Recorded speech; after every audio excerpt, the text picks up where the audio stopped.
हिंदू धर्म में पूजा पाठ के दौरान भगवान को भोग लगाने का रिवाज है, जिससे कि भगवान प्रसन्न होते हैं। लेकिन भगवान को भूल से भी लगाते समय यह गलती नहीं करना चाहिए। सनातन धर्म में ईश्वर का धन्यवाद करने के लिए पूजन पाठ आदि में भगवान को भोग का नियम है।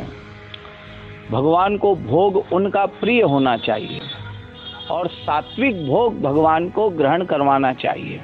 यदि हम ईश्वर को या देवता को उनके अनुरूप उनके मनोवांछित नैवेद्य का यदि हम भोग लगा देते हैं तो उससे भगवान प्रसन्न होते हैं। और नैवेद्य लगाने के बाद अधिक समय तक ना भगवान के सामने उसे रखे रहना चाहिए और ना ही जल्दी उठाना चाहिए। भगवान भोग आराम से पा लें, 5 अथवा 7-10 मिनट, इतने समय से अधिक भगवान के आगे भोग रखा रहना नहीं चाहिए। यदि इससे अधिक समय भगवान के आगे भोग रखा जाता है तो उसमें चांडाल आदि का प्रवेश हो जाता है। नकारात्मक का भोग भगवान के लिए इतनी ही देर उनके सम्मुख होना चाहिए जितनी देर में भगवान नैवेद्य आरोग ले।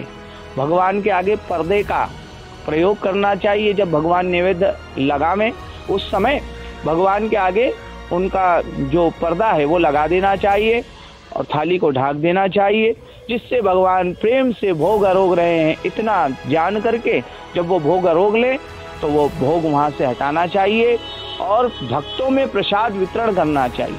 स्वयं भी प्रसाद लेना चाहिए। यदि हम घर में भोजन का भोग लगा रहे हैं तो उसमें लहसुन प्याज आदि का प्रयोग नहीं करना चाहिए, जिससे कि सात्विक भोग भगवान को लगे और हमारे घर में परिवार में सात्विक ऊर्जा का प्रवेश हो।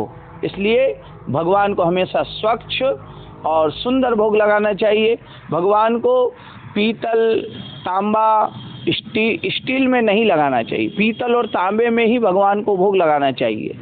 स्वर्ण और चांदी में पहले भगवान को भोग लगाया जाता था और अब जो है स्टील और लोहे का प्रयोग होता है, जो कि उचित नहीं है। प्लास्टिक में कभी भगवान को भोग नहीं लगाना चाहिए। एक बार पत्तल की जो पत्तों से बनी पत्तल है उसमें आप भोग लगा सकते हैं, छबड़ी में भोग लगा सकते हैं और अपने घर की जो व्यवस्था उत्तम से उत्तम है उसमें भगवान को भोग आरोगाना चाहिए। ओम प्राणाय स्वाहा, अपानाय स्वाहा, उदानाय स्वाहा, समानाय स्वाहा, व्यानाय स्वाहा, इन मंत्रों का प्रयोग भगवान को भोग लगाते समय करना चाहिए, जिस